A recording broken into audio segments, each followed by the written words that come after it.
there is an objection to my ruling, to the chair's ruling holding Apollo Quiboloy in contempt. So I recognize Senator Robin Hood. Sen. Robin. Maraming salamat po, ginang tagapangulo. A'udhu billahi minasyaitanir rajim. Bismillahirrahmanirrahim. Alhamdulillah rabbil alamin. Bismillahirrahmanirrahim. Wassalatu wassalamu ala Rasulillah. Assalamualaikum warahmatullahi wabarakatuh. Isang magandang umaga po sa inyong lahat. Lalong-lalo na po sa ating ginang na tagapangulo. Ipagpaumanhin niyo po ninyo, akin pong tinututulan ang naging pasya na ma-contempt si Pastor Quiboloy. With all due respect, ma'am. Well noted po ng chair ang objection ni Sen. Robin sa ruling ng chair holding Pastor Quiboloy in contempt. Meron naman po tayong gabay mula sa ating rules.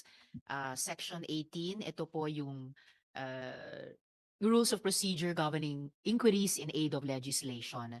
So yung Section 18 po tungkol sa contempt, nakalagay po doon, a majority of all the members of the committee may, however, reverse or modify the aforesaid order of contempt within 7 days. So, well noted. Shukran, Sen. Robin. Maraming salamat po, ginang tagapangulo. At gusto ko lamang pong malaman ng mga panauhin natin at ng mga sumusubaybay po sa mga ganap na ito.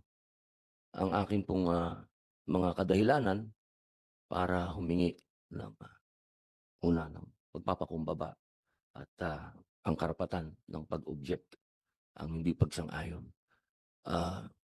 Napag-usapan po namin ito ng mahal na senadora na aking pong ginagalang, sinasaluduhan at palagi ang nagpupugay sa kanyang mga ipinaglalaban.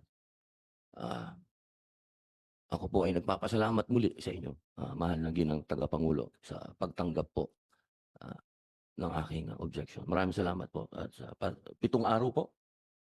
May 7 araw po ang majority Ilan of the po ang members of the committee majority? opo, na gawing formal itong pag-object sa ruling ng chair holding Pastor Quiboloy in contempt. Pag sinabi po ba, ginang tagapangulo, ito po ba yung membro natin? Sila. Tama po, Sen. Robin. Ito po yung majority of the members of the Opo. Committee on Women. Yun lang pong members lang po, no? Malinaw po, no? Hindi po kasama yung mga leaders.